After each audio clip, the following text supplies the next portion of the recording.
Being a freelancer does not mean that your creative feature film is going to be what pays your bills. Yeah. You should look into multiple revenue streams. Chuck, you know what I hate? What?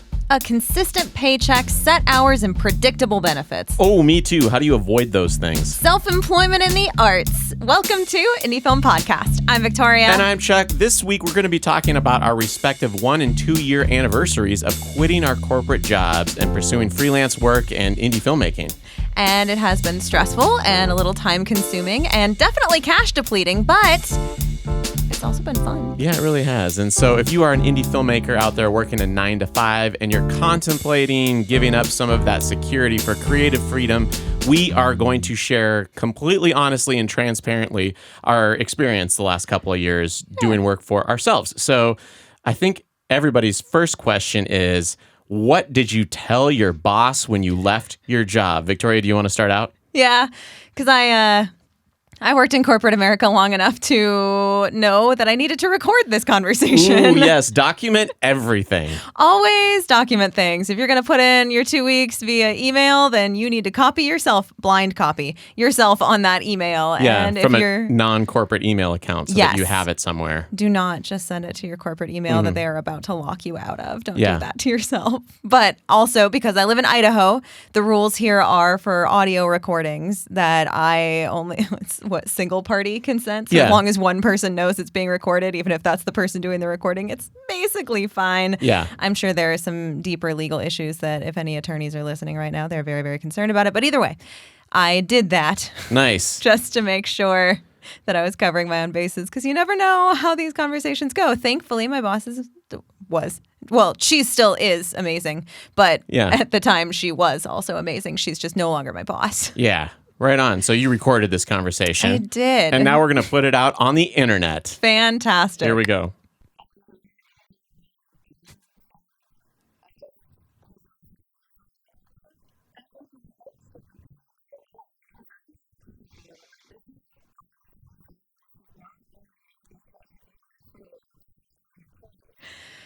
Yep. Hey, you did it. Good. I did it. You can tell I was on the verge of tears. Yeah. While trying to do that. I have this great fear of letting people down, and I really hate doing it. So it makes me kind of cry a little. Oh. Well, we had the opposite experience because I had the joy of having my boss try to call me and harass me and find me on LinkedIn and message me in any way that he could. Oh. When I put in my notice, because I gave short notice. This is my boss's boss. Oh. But so I was at a giant tech firm, a giant international tech firm, which here in Idaho, there are several. So I'm not going to disclose which one it was, but there are lots of them. And I was doing video work in-house for them. And I was contracting with a company that contracted with said tech company. So I was like a subcontractor of a subcontractor, essentially. And I was doing this job for 2 years underneath 2 different agencies. Excuse me. I did the job for almost 4 years, 2 years apiece under 2 different agencies. Okay. And the first agency, they would just lay me off randomly. Oh. So that was kind of like a did they hire you back? I didn't have any loyalty. No, it would just be, we don't have any work. So you're not working this week. Now you have nothing. And so I got to learn about unemployment and how that all worked in that situation. So, and it would just come out of the blue. Like sometimes it would be Friday. I would turn in my projects and then on Monday they'd be like, oh, actually we don't have anything for you. And in the state of Idaho, you have to burn a week, and it's probably the same in a lot of other areas. You have to burn a week before you can apply for unemployment. So if they only spent a week with me not having any work, then I would just lose a week of pay. And because on week 2 is when you can apply for unemployment benefits. And then which they'd is have work for you again. A very small fraction of the amount of money that I was making on my hourly rate there. But anyway, so company number 1, that happened. I thought, okay, well, this other company is technically in-house. So this must be better. In the meantime, like for those 4 years, I had started this project when I first got on the first company of this giant piece of equipment, essentially, where I did this training video on how to tear it all down. Okay. Right. And it kept coming back. You just like got a the same zombie, project. this giant piece of equipment. It haunts you. Yeah. And so I would break down the parts, like the teardown process, like alphabetically, if that makes sense, like A through Z on a spreadsheet. And this piece of electronics had so many steps. It was like down to like, double Unscrew a battery. Yeah, double F or whatever. So it was geez. past all the letters in the alphabet. That's how many steps this thing was. And I had done it multiple times. And I was at this other company. The hours were more consistent at first. They gave me a little bit of a pay bump. And then the layoff thing started to happen again. So I was already kind of like sour about the experience. And then this machine came back from the dead. And they're like, Chuck, we need you to do this entire thing again. And we're talking about weeks of work. Yeah. Of all these little tiny that parts you've already done multiple that I've already times. done multiple times. And I just couldn't do it. Like I mentally couldn't do it. And the day I got that news, I talked to my boss and I said, you know what? I got another gig next week. I didn't want to screw over my coworker because we had a joint project that we had to get filmed. Yeah. Because one of us would hand model and then the other person would run camera. So fun. Yes, exactly. And so I made sure that I block that day off to get that shoot done because then he could bill for the post work. Nice. On all that. Okay. But basically I said, I got this other gig, and which may or may not have been true. And I said, I can't come in next week, but I can come in that one day that we have the shoot planned, make sure we get all of those assets done for this other guy. Yeah. But that's it. I'm done. And that's when my boss's boss started to call and harass me. And then the best part though is what he sent emails.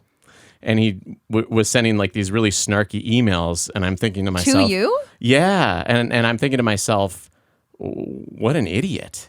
Why would you have written, documented proof of you acting this way? Yeah, exactly. So it was pretty great. Like I expected it not to be kind of bumpy, but then it was the way that the person that was in charge, and this person was like completely different state, and we were doing video work, but this was a business.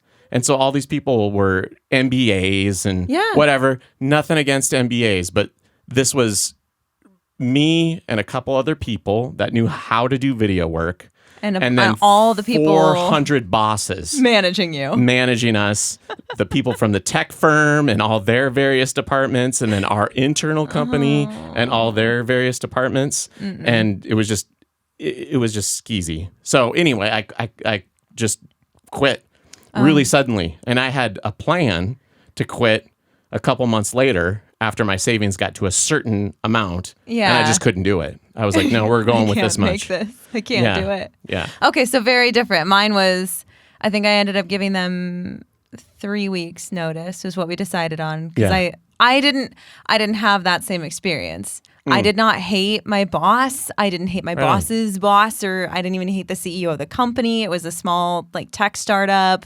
that was out of a different state. So I was just working there remotely. Nice. But I didn't hate the tech even. Nice. Fun-ish. I mean, right on. I don't program software, but I didn't hate anybody there. I didn't want to screw anybody over. I knew I was working at max capacity, and I knew they were going to struggle to find somebody else that would handle the digital content marketing and SEO stuff. But obviously they did. They're fine. Yeah. But I wanted to give them as much runway as possible. So yeah, I think it was 3 weeks. But nice. Very different experience. Yeah. And obviously, as you heard from my boss, at the time boss, they were all very excited. Everyone at the company was very excited and supportive and kind and like, oh, this is amazing. You're actually doing the thing where you follow your dreams. Well, it all ends the same way either way. So maybe that's a lesson for the people that are listening. Either way, it's satisfying. If you get to ghost your boss and stress that person out enormously, that feels really good. Or if you just have a nice supportive conversation where the people understand that what you're doing at that company is not fulfilling. It just wasn't creatively fulfilling. Yeah. Exactly. Filming technology teardowns was not creatively fulfilling either. No, but I will say that writing, blog and web copy was only so creatively fulfilling too, unfortunately. Oh my gosh. And I understand Marketing. why it's there. Yeah. And I mean, I guess to be fair, I do the same thing for this podcast. Yes. So if you haven't been to indiefilmpodcast.com and checked out our blog yet, oh yeah, there's a blog there. You can do that. For SEO optimization. We got it all down. Oh, and at this point, like if you've been listening, we need to do a better job of this. Like, subscribe, please. Oh, yeah. We just started a Patreon. Speaking of freelancing, we just started a Patreon. So if you want to follow us there, there's a free follow where we post the podcast. We're going to be doing some exclusive content for people that do pay the $5 a month fee. Yeah. So if you're interested in that, we're going to do some Q&A stuff. We'll be videoing it in a little bit less of an official capacity. It'll be more pull behind the curtain and take a look at what we're doing behind the curtain. Since pull back the curtain to see what we're doing back there, just find out. I will say, since we're in June now, and if anybody is following along and listening, we typically take off a month somewhere in the summer and then a month in the winter, December. Yeah. Usually. I say usually. It's only been 1 year so far. So it's been July and December last year, and it looks like it's going to be July and December again this year because we're filming projects. Yes, exactly. So just so you know, there will not be new episodes posted during July. We will be back, but in the meantime, we'll still be posting other fun, interesting content. And you can also follow along on social media if you miss us a whole lot. And we post more clips there. We have some reviews that we're behind on too. So we'll be making sure that those are ready to go and post on the YouTube channel and on the podcast feed as well. So, but we're doing the thing. Yeah. Like we got a paid gig to do filming. Yeah. Like a narrative feature film. Which is fun. That's coming up, and you fundraised for that. So when we get back from the break, you're going to have to break all of that down. And we'll cover all the details. We'll talk with Jack, the writer-director, as well, bring him on, and we'll share what it feels like to go on to an indie film set with people that you know and that you've worked with before and have money finally to get people paid. Which is nice. So that's what we'll be doing in July. And we should talk about money. Yeah, on the subject of money. Yes. Yeah. Do you want to share your experience, or should I start with my experience with money? Why don't you start with yours? Because frankly, it's more people should focus on this one. This was a solid strategy that you had. I did have a solid strategy. So I want to give everybody a money saving tip first. Yeah. And the money saving tip is deduct everything that you legally can deduct based on whatever laws, whatever country you're in, whatever state you're in, if you're in the United States or province or whatever the case may be. Whatever area you're in, understand your tax code, chat with an accountant. Yeah, get that down because it's going to save you so much money at the end of the year. And also make sure you're blocking off time to keep track of it. Yeah. I religiously, get out my receipts every week, sit down, make sure I'm not missing anything, and open my spreadsheet. And I think this year, halfway through the year, I'm already on item number like 300 or so. Yeah. So if you think that you're going to be able to do all of this later, like 2 days before taxes are due in April. Yes, it's going to be a lot of work. So if you follow us on or if you sign up for our newsletter, you can actually get a copy of the spreadsheet that I use. If you want a quick on little Google hack. Sheets. Yeah. And it helps me out a lot. But my money situation was I had money in savings.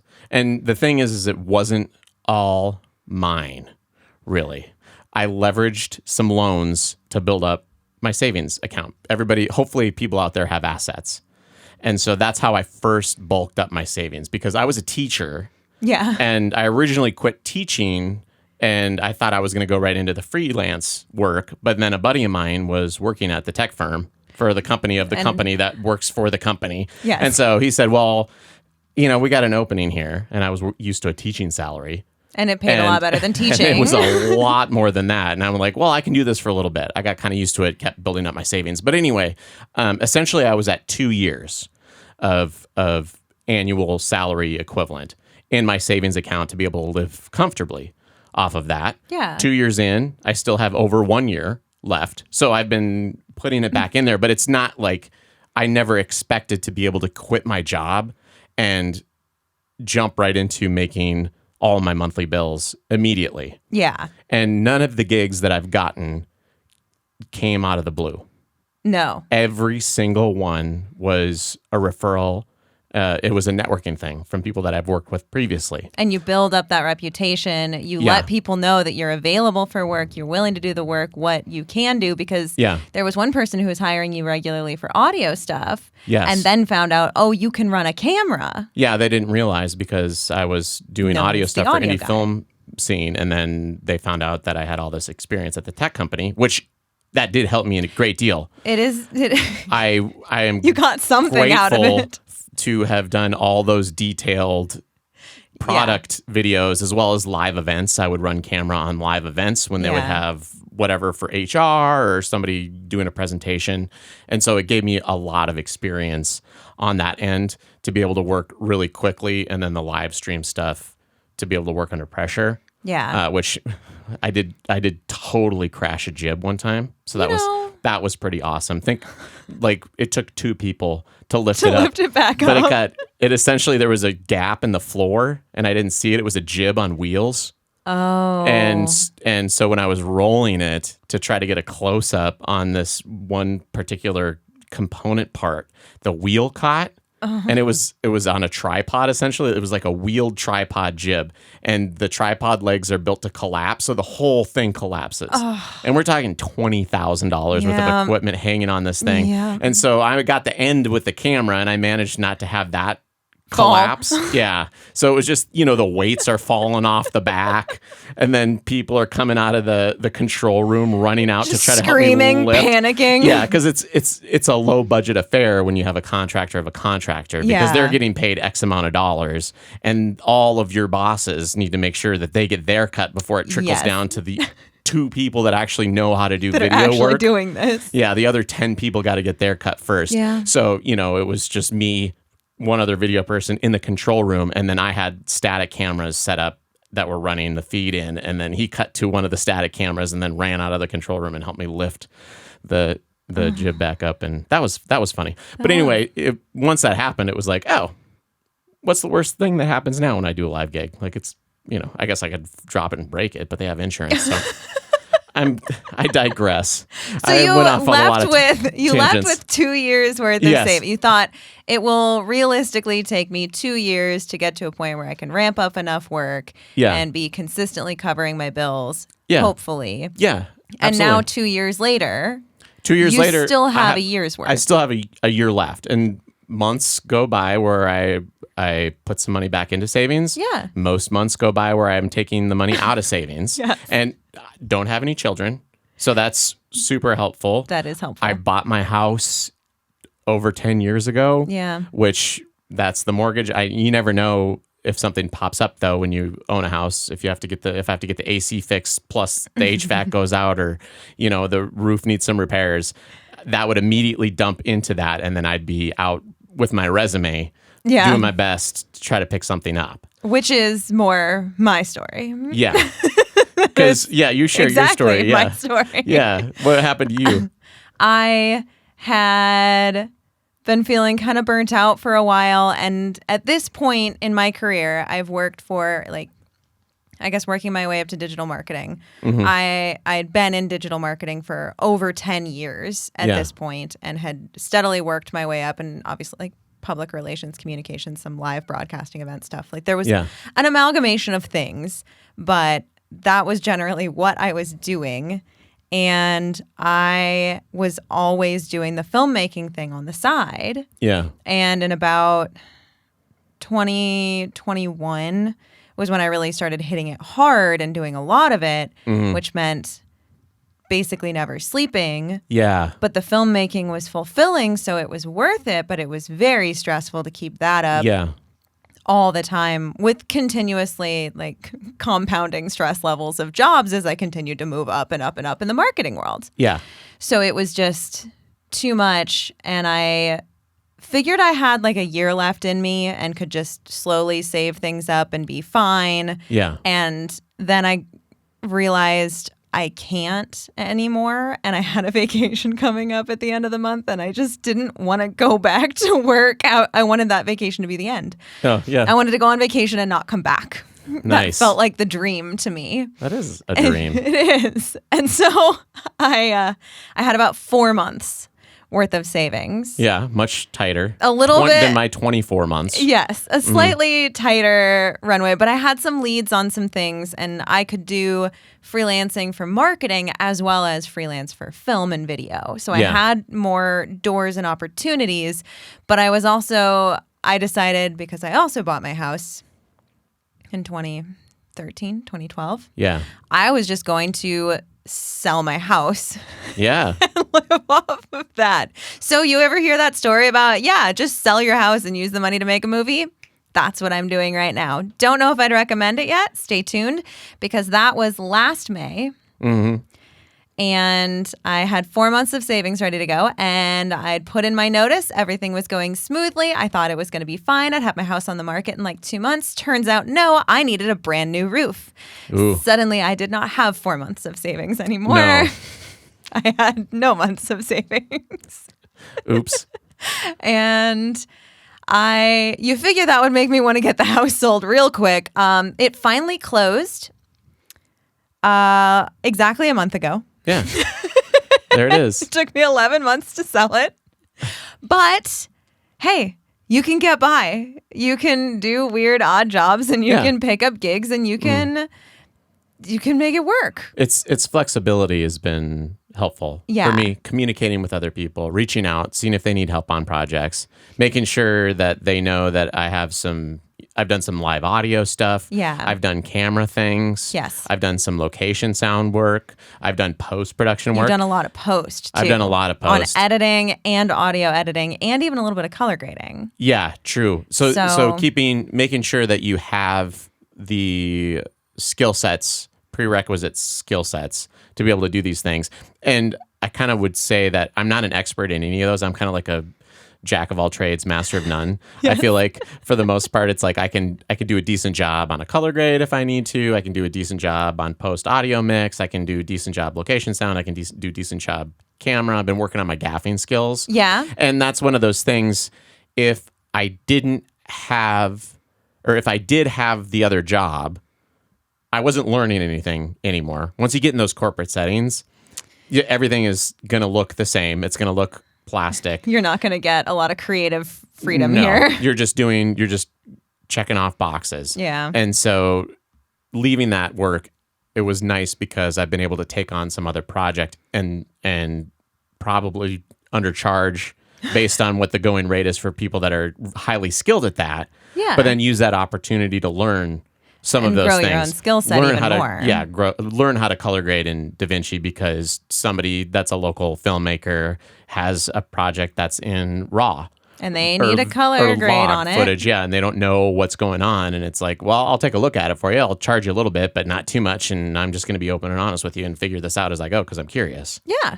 And that's okay too. It's okay to adjust your pay scale based on how, proficient you are at a specific thing.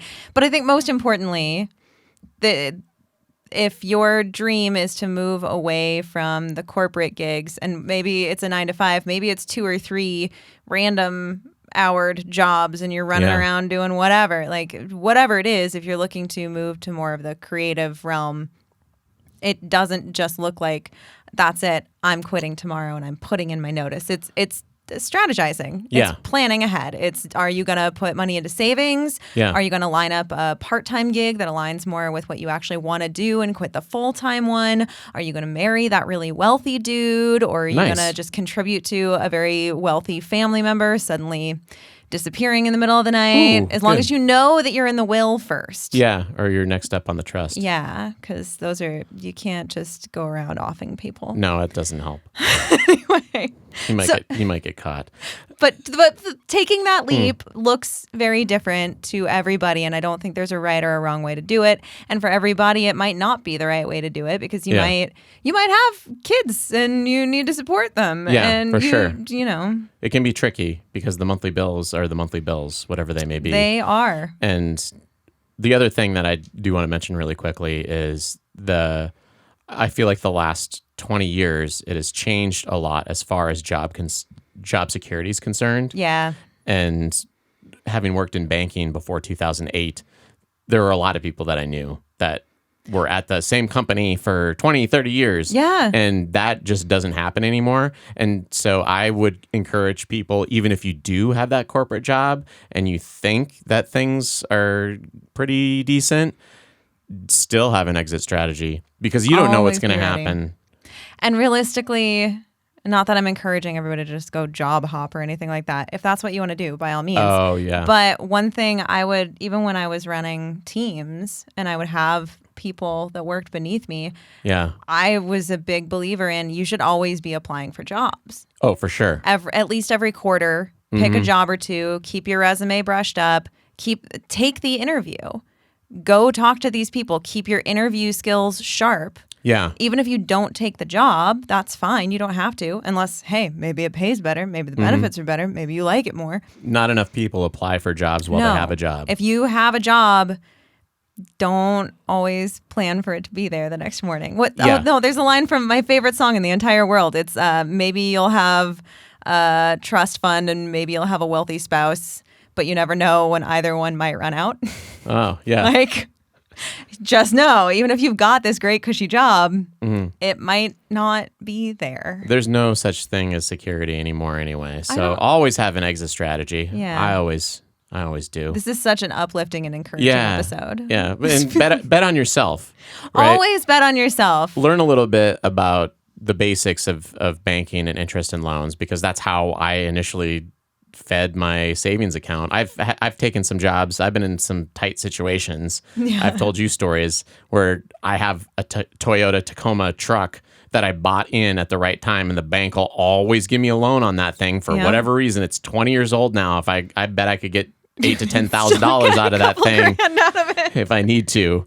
It's not that you should go take out a bunch of loans and then use that to finance a film. If anything, I hope what you're taking from this episode is being a freelancer does not mean that your creative feature film is going to be what pays your bills. Yeah. You should look into multiple revenue streams. Yeah. Have a podcast. No, create a course, do gear reviews, do gear rental if you have your own gear like stocked up. If you're going to you can invest rent in it out. Yeah, and I think that's one of the things too, investing in yourself. If you have the ability to use financing or to spend some of your savings account to buy the things that you need to be able to do the work that you need to do.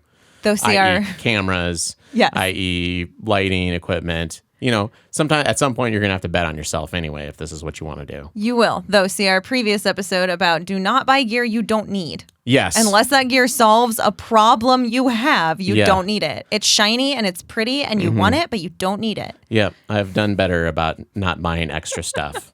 It's difficult because you see the new thing and you think, well, if I had that, then I could do this other thing. It's like, well, were you thinking about that other thing? And before you found out that this new gear does that thing for you? Because if you weren't, you probably still don't need it. Yeah. I need more color accuracy. If I had more color accuracy, then, well, unless you've done the color grading and you can see the difference between the light you have and then the light that the other person has that has better color accuracy, then don't worry about it. It's okay. It's still light. Goodness. It's still light and it's still doing its job.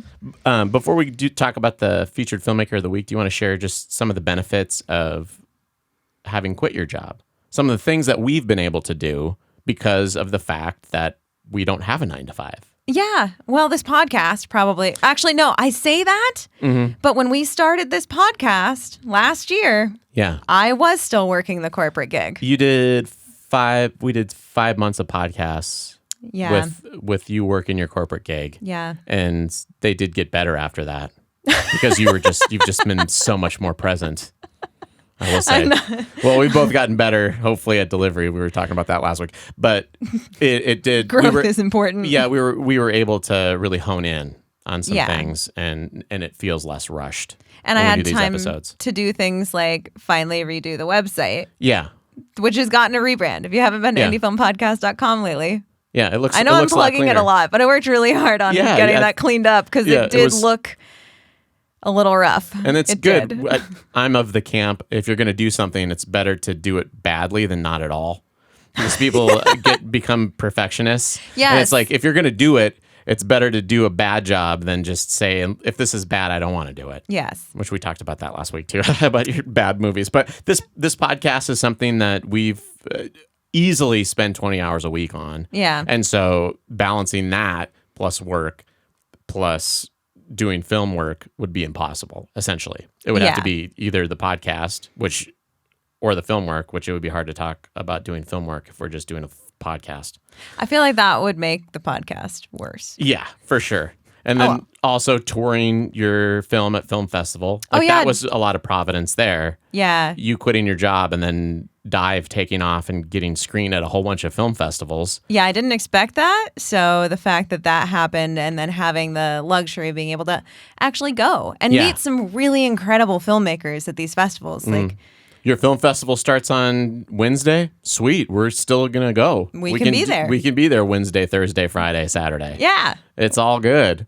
We have the flexibility. Which is nice. And then we co-directed a short film together, Lawful Evil. Yes. That would have been really difficult to get that done in 28 days in that abbreviated timeline if we were working a 9-to-5 job. Because that would have been a lot harder. That was a lot of hours that we put into that. It was. In a month's time. And we were also lucky in the sense that some of the people that we brought on for that and the musicians that helped out, some of the actors, they were freelancers too. Yeah. And so we could get work done during daytime work hours, during those 9-to-5 hours. Rather than starting at 7 after you get back from your commute and then trying to work till 11 o'clock and then crashing out.